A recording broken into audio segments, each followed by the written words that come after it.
नमस्कार, vision IAS के news today के इस अंक में आप सभी का स्वागत है। इस अंक में हम आपके लिए लेकर आए हैं यूपीएससी परीक्षा की दृष्टि से महत्वपूर्ण कुछ अहम खबरें। इस अंक के साथ मैं हूँ दिव्या सिंह। आइए सबसे पहले बात करते हैं इस अंक की हेडलाइंस के बारे में। केंद्र सरकार ने देश में आपदा प्रबंधन के लिए 8,000 करोड़ रुपए से अधिक के परिव्यय वाली 3 योजनाओं की घोषणा की है। उत्पादन से संबद्ध प्रोत्साहन योजनाएं देश में उत्पादन, रोजगार सृजन और आर्थिक समृद्धि बढ़ाने में योगदान कर रही हैं। वियना घोषणा और कार्य योजना की 30वीं वर्षगांठ मनाई गई। संयुक्त राष्ट्र शांति स्थापना की शुरुआत की 75वीं वर्षगांठ मनाई जा रही है। अमेरिकी सीनेट की एक समिति ने चीन के विकासशील देश के दर्जे को समाप्त करने के लिए कानून को मंजूरी दी। नियंत्रक और महालेखा परीक्षक ने कहा कि संस्थानों को आर्टिफिशियल इंटेलिजेंस आधारित गवर्नेंस प्रणालियों की ऑडिटिंग के लिए स्वयं को तैयार करना चाहिए। आइए अब खबरों पर विस्तार से चर्चा करते हैं।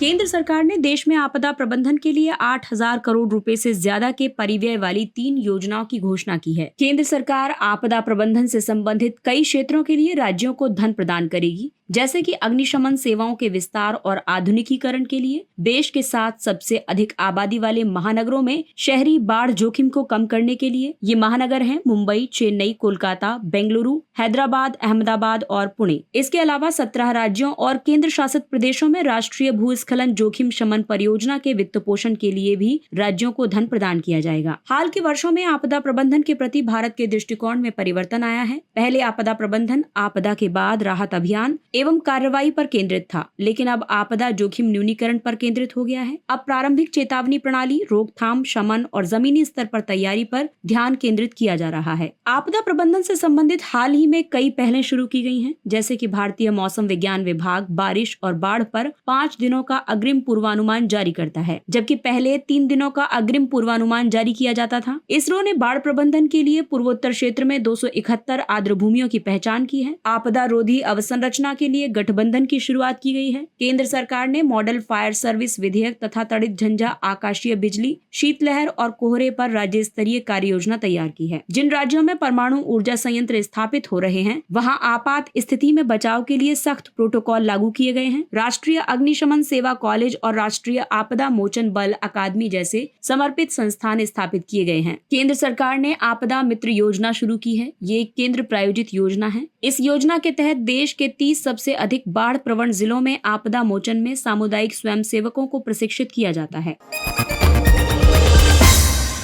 उत्पादन से संबद्ध प्रोत्साहन योजनाएं देश में उत्पादन, रोजगार सृजन और आर्थिक समृद्धि बढ़ाने में योगदान कर रही हैं। उद्योग संवर्धन और आंतरिक व्यापार विभाग द्वारा जारी पीएलआई से संबंधित डेटा में कई तथ्यों को रेखांकित किया गया है, जैसे कि वित्त वर्ष 2021-22 से वित्त वर्ष 2022-23 तक अलग अलग क्षेत्रों में एफडीआई अंतर्वाह में महत्वपूर्ण वृद्धि हुई है। इन क्षेत्रों में शामिल है चिकित्सा उपकरण जो कि 91% है, विनिर्माण 76%, ड्रग्स और फार्मास्यूटिकल में 46% तथा खाद्य प्रसंस्करण उद्योग में 26% की एफडीआई में बढ़ोतरी हुई है। दूरसंचार क्षेत्र में आयात की जगह घरेलू विनिर्माण के मामले में 60% लक्ष्य हासिल कर लिए गए हैं। मार्च 2023 तक 62,500 करोड़ रुपए का वास्तविक निवेश प्राप्त हुआ है और इसकी वजह से 6.75 लाख करोड़ रुपए से अधिक का वृद्धिशील उत्पादन या बिक्री हुई है। साथ ही लगभग 3,25,000 रोजगार के अवसर सृजित हुए हैं। वित्त वर्ष 2022-23 तक निर्यात में 2.56 लाख करोड़ रुपए की वृद्धि हुई है। केंद्रीय बजट 2021-22 में 14 प्रमुख क्षेत्रों के लिए पीएलआई योजनाओं के अंतर्गत 1.97 लाख करोड़ रुपए के परिव्यय की घोषणा की गई थी। इन क्षेत्रों में इलेक्ट्रॉनिक विनिर्माण,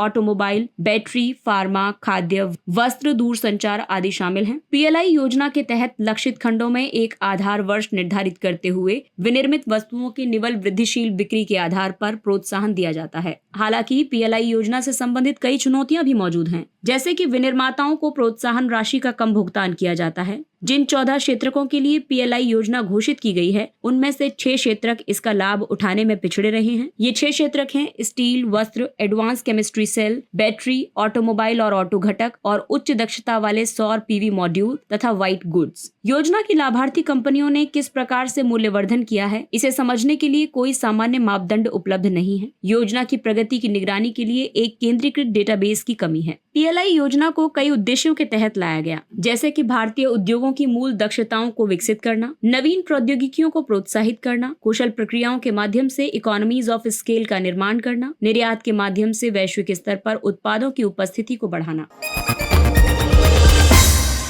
वियना घोषणा और कार्य योजना की 30वीं वर्षगांठ मनाई गई। विश्व मानवाधिकार सम्मेलन का आयोजन जून 1993 में किया गया था। इस सम्मेलन में वियना घोषणा और कार्य योजना को सर्वसम्मति से अपनाया गया था। मानवाधिकारों की सार्वभौम घोषणा 1948 से प्रेरणा लेते हुए VDPA यानी वियना घोषणा और कार्य योजना के प्रतिनिधियों ने मानवाधिकारों की सार्वभौमिक और न छीने जाने की प्रकृति तथा परस्पर निर्भरता की पुष्टि की थी। वियना घोषणा के मुताबिक सभी प्रकार के मानवाधिकार और मौलिक स्वतंत्रताओं की सार्वभौमिक प्रकृति पर किसी प्रकार के सवाल नहीं उठाए जा सकते हैं। सभी को अपनी राजनीतिक स्थिति को स्वतंत्र रूप से निर्धारित करने और अपने आर्थिक, सामाजिक और सांस्कृतिक विकास को स्वतंत्र रूप से आगे बढ़ाने के मामले में आत्मनिर्णय का अधिकार है। मानवाधिकारों को बढ़ावा देना और उनकी रक्षा करने में अंतर्राष्ट्रीय कार्रवाई की मुख्य भूमिका है। वियना घोषणा पर बनी सर्वसम्मति ने कई मामलों में ऐतिहासिक समझौतों और कदमों के लिए मार्ग प्रशस्त किया था। महिलाओं, बच्चों, देशज लोगों, अल्पसंख्यकों और अन्य समूहों के अधिकारों की सुरक्षा इसके तहत होगी। साथ ही मानवाधिकारों के उल्लंघन के गंभीर अपराधों के बावजूद दंड से मुक्ति के खिलाफ संघर्ष, इसके अलावा अंतर्राष्ट्रीय अपराध न्यायालय की स्थापना इसी का परिणाम है। हालांकि कुछ नवीन चुनौतियां मानवाधिकारों की सार्वभौम घोषणा और वियना घोषणा तथा कार्य योजना के पूर्ण क्रियान्वयन को अवरुद्ध कर रही हैं। ये चुनौतियां हैं डिजिटलीकरण और जलवायु परिवर्तन, असमानताएं, लैंगिक भेदभाव, हेट स्पीच, दुष्प्रचार और ध्रुवीकरण के मामलों में वृद्धि। संयुक्त राष्ट्र मानवाधिकार परिषद 2023 में वर्ष भर मानवाधिकार 75 पहल का उत्सव मना रहा है। इसका उद्देश्य मानवाधिकारों की सार्वभौम घोषणा के वादों को पूरा करने के लिए राष्ट्रों और अन्य सभी हितधारकों से स्पष्ट कदम उठाने के लिए आह्वान करना है। अंतर्राष्ट्रीय मानवाधिकार कानूनों की अगर हम बात करें तो ऐसे विषयों पर कानून बनाने की शुरुआत UDHR 1948 से हुई। UDHR यानी मानवाधिकारों पर सार्वभौमिक घोषणा। वर्ष 1966 में 2 संधियों को अपनाया गया था। ये संधियां हैं नागरिक और राजनीतिक अधिकारों पर अंतर्राष्ट्रीय प्रसंविदा यानी ICCPR और आर्थिक, सामाजिक तथा सांस्कृतिक अधिकारों पर अंतर्राष्ट्रीय प्रसंविदा ICESCR। मानवाधिकारों की सार्वभौम घोषणा ICCPR और ICESCR को सम्मिलित रूप से international bill on human rights कहा जाता है। भारत ने ICCPR और ICESCR दोनों की अभिपुष्टि की है। इन दोनों प्रसंविदाओं के विपरीत UDHR कोई संधि नहीं है। इस कारण देशों ने न तो इस पर हस्ताक्षर किए हैं और न ही इसकी अभिपुष्टि की है। संयुक्त राष्ट्र शांति स्थापना की शुरुआत की 75वीं वर्षगांठ मनाई जा रही है। वर्ष भर चलने वाले इस वैश्विक अभियान की थीम है पीस बिगिंस विद मी। संयुक्त राष्ट्र शांति स्थापना की शुरुआत 1948 में की गई थी। इसकी शुरुआत UNSC द्वारा मध्य पूर्व में संयुक्त राष्ट्र के सैन्य पर्यवेक्षकों की तैनाती को अधिकृत करने के बाद की गई थी। वर्तमान में संयुक्त राष्ट्र शांति स्थापना के 12 अभियान संचालन में हैं। संयुक्त राष्ट्र चार्टर के अनुसार संयुक्त राष्ट्र शांति स्थापना के अभियानों के संचालन का दायित्व UNSC के पास है। UNSC ये निर्धारित करता है कि संयुक्त राष्ट्र शांति स्थापना की तैनाती कब और कहां की जानी है। ये संघर्षरत देशों को स्थायी शांति की स्थापना करने में मदद करता है। साथ ही ये राजनीतिक प्रक्रिया का समर्थन करता है और नागरिकों की रक्षा करता है। ये निशस्त्रीकरण करने और सेना की तैनाती को घटाने में सहायता करता है और युद्ध विराम की गारंटी देता है। UN पीस कीपिंग का संचालन 3 बुनियादी सिद्धांतों के आधार पर किया जाता है, जिसमें सभी पक्षों की सहमति, निष्पक्षता और आत्मरक्षा तथा अधिदेश की रक्षा जैसी स्थितियों को छोड़कर बल प्रयोग नहीं करना होगा। वर्ष 1988 में संयुक्त राष्ट्र शांति रक्षक सैनिक को नोबेल शांति पुरस्कार से सम्मानित किया गया था। और आइए बात करते हैं भारत और संयुक्त राष्ट्र शांति स्थापना के बारे में। भारत ने पिछले वर्षों में लगभग 49 संयुक्त राष्ट्र शांति स्थापना मिशनों में 2 लाख से ज्यादा सैनिकों को तैनात किया है। भारत ऐसा पहला देश है जिसने लाइबेरिया में संयुक्त राष्ट्र शांति स्थापना मिशन के अंतर्गत एक पूर्ण महिला टुकड़ी को तैनात किया था। भारत ने संयुक्त राष्ट्र के सहयोग से यूनाइट अवेयर प्लेटफॉर्म लॉन्च किया है। ये एक स्थितिजन्य जागरूकता सॉफ्टवेयर प्रोग्राम है। ये शांति स्थापक सैनिकों के लिए वास्तविक समय में खतरे के आकलन के लिए आधुनिक निगरानी तकनीक का उपयोग करेगा। भारत ने दुनिया भर में संयुक्त राष्ट्र शांति रक्षक कर्मियों के लिए कोविड-19 टीके उपलब्ध करवाए हैं। हाल ही में भारतीय विदेश मंत्री ने 4 सूत्री फ्रेमवर्क का प्रस्ताव प्रस्तुत किया था। इसका उद्देश्य समकालीन खतरों से निपटने के लिए संयुक्त राष्ट्र शांति रक्षक सैनिकों की सहायता के लिए तकनीकी उपलब्धता सुनिश्चित करना और उसमें सुधार करना तथा उनके निरंतर प्रशिक्षण और क्षमता निर्माण पर ध्यान देना है। अमेरिकी सीनेट की एक समिति ने चीन के विकासशील देश के दर्जे को समाप्त करने के लिए कानून को मंजूरी दे दी है। ये कानून एक अमेरिकी नीति का मार्ग प्रशस्त करेगा। इस नीति के तहत भविष्य में होने वाली संधियों और अंतर्राष्ट्रीय संगठनों में चीन के साथ एक विकासशील देश के रूप में व्यवहार नहीं किया जाएगा। इससे पहले इसी तरह का एक कानून अमेरिकी हाउस ऑफ रिप्रेजेंटेटिव ने भी पारित किया था। इस कानून के तहत ये दावा किया गया है कि चीन को अब एक विकासशील देश नहीं माना जा सकता। इसका कारण उसकी विस्तृत अर्थव्यवस्था, सैन्य शक्ति और दुनिया भर में उसके द्वारा किया जा रहा व्यापक निवेश है। विश्व व्यापार संगठन ने विकसित और विकासशील देशों को परिभाषित नहीं किया है, जिस वजह से सदस्य देश स्वयं ही ये घोषणा करने के लिए स्वतंत्र हैं कि वे विकसित हैं या विकासशील। संयुक्त राष्ट्र ने भी विकासशील देशों की कोई औपचारिक परिभाषा निर्धारित नहीं की है, फिर भी वो निगरानी संबंधी कार्यों के लिए इस शब्द का उपयोग करता रहता है। विकासशील देश के दर्जे के कई लाभ हैं। ऐसे देशों के लिए वैश्विक बाजार, ऋण तक पहुंच, सरकारी समर्थन में कमी होने और अंतर्राष्ट्रीय संगठनों से तकनीकी सहायता प्राप्त करने के मामले में तरजीही व्यवहार किया जाता है। विश्व व्यापार संगठन के किसी समझौते को पूरी तरह से लागू करने के लिए विकासशील देशों को कुछ अतिरिक्त समय दिया जाता है। कुछ विकसित देश विकासशील देशों को एक तरफा वरीयता योजनाओं का लाभ प्रदान करते हैं, जैसे संयुक्त राज्य अमेरिका की जनरलाइज्ड सिस्टम ऑफ प्रेफरेंसेस योजना। विकासशील देशों के साथ जलवायु परिवर्तन की जिम्मेदारियों जैसे मुद्दों के संबंध में अनुकूल व्यवहार किया जाता है।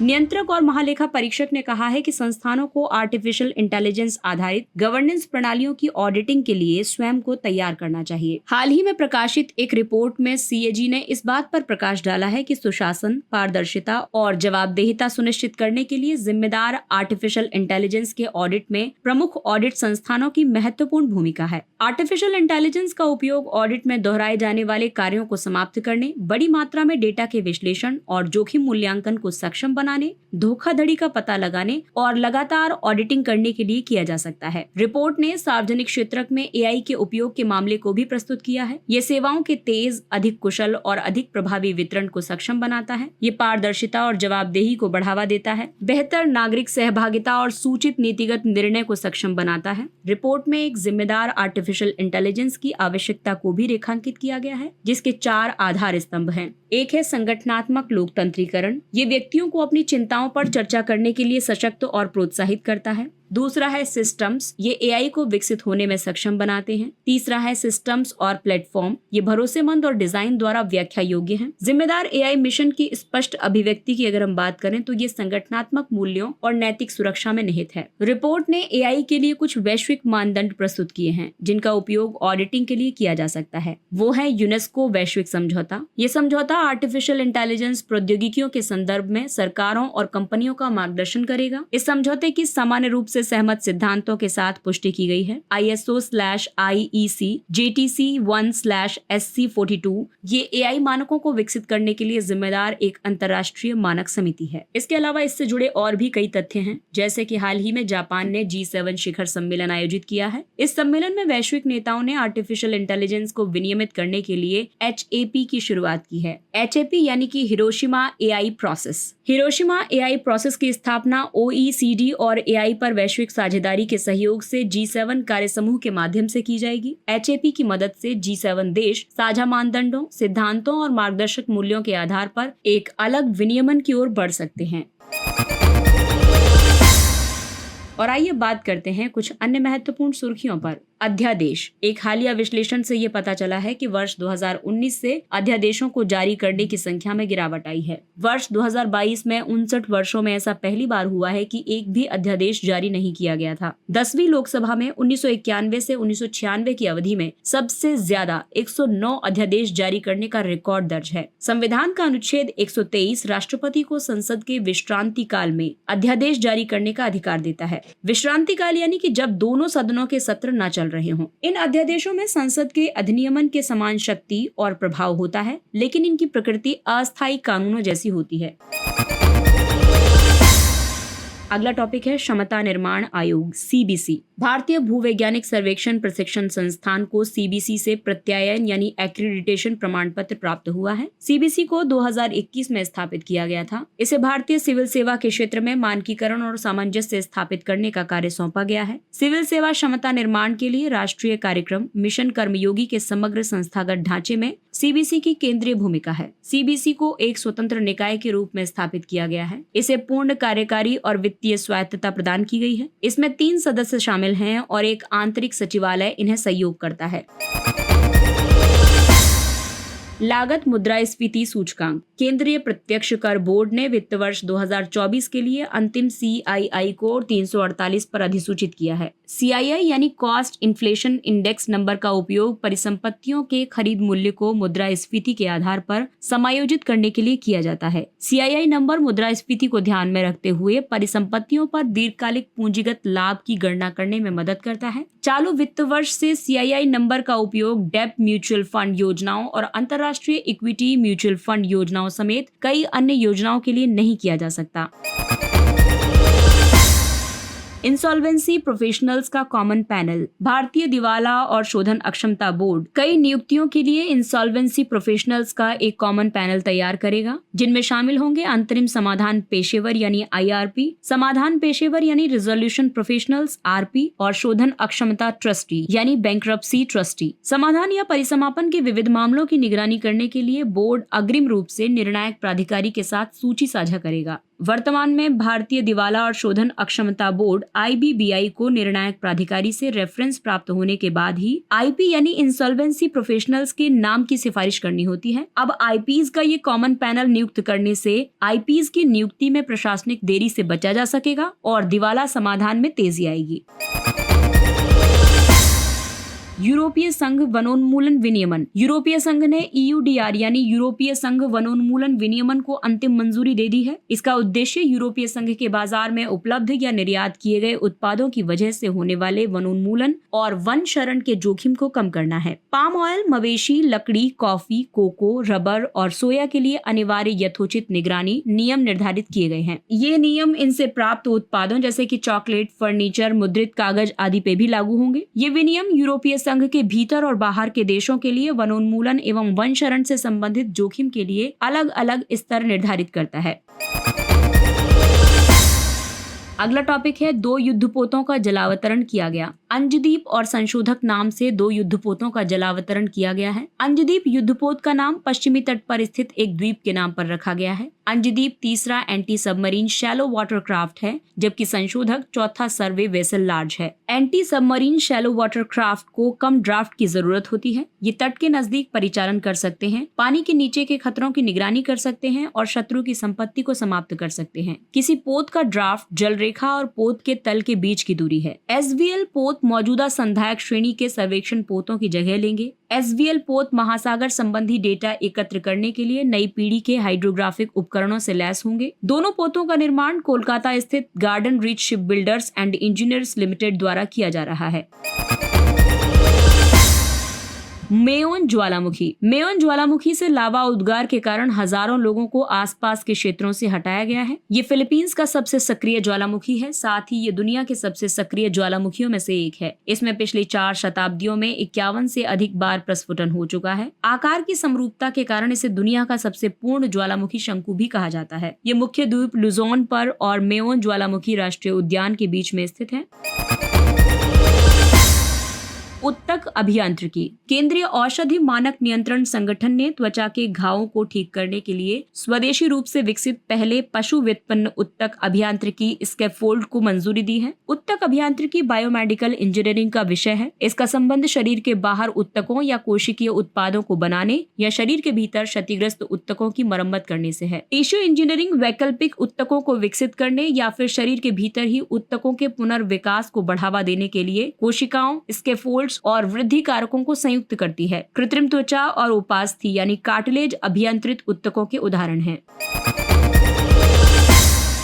लेप्टोस्पायरोसिस। भारत में मॉनसून की शुरुआत के साथ ही लेप्टोस्पायरोसिस बीमारी का खतरा बढ़ गया है। ये एक जूनोटिक जीवाणु जनित रोग है और इसका संक्रमण घातक भी हो सकता है। ये रोग लेप्टोस्पायरा इंटेरोगन्स या फिर लेप्टोस्पायरा जीवाणु के कारण होता है। ये जानवरों में फैलने वाला एक संक्रामक रोग है। इसके वाहकों में कृंतक, मवेशी, सुअर और कुत्ते शामिल हैं। हालांकि ये कभी कभी कुछ पर्यावरणीय स्थितियों में मनुष्यों को भी संक्रमित कर सकता है। इसके मामले गर्म और आर्द्र देशों में तथा शहरी एवं ग्रामीण दोनों क्षेत्रों में प्राप्त होते हैं। इसके लक्षण डेंगू, मलेरिया और हेपेटाइटिस के समान हैं।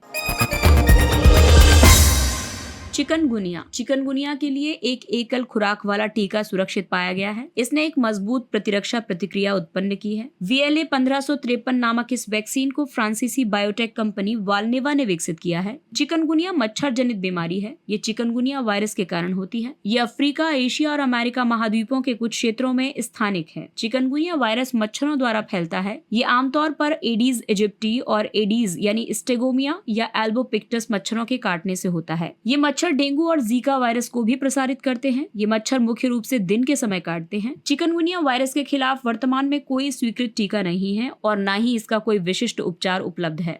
इसके साथ ही ये अंक समाप्त होता है। अगले अंक में फिर मुलाकात होगी कुछ अन्य महत्वपूर्ण खबरों के साथ। तब तक अपने लक्ष्य के लिए तत्पर रहिए और अगर आपको हमारा कंटेंट अच्छा लगता है तो इसे लाइक, सब्सक्राइब और शेयर जरूर करें। और अब हमें यानी विजन IAS की पूरी टीम को दीजिए इजाजत। नमस्कार।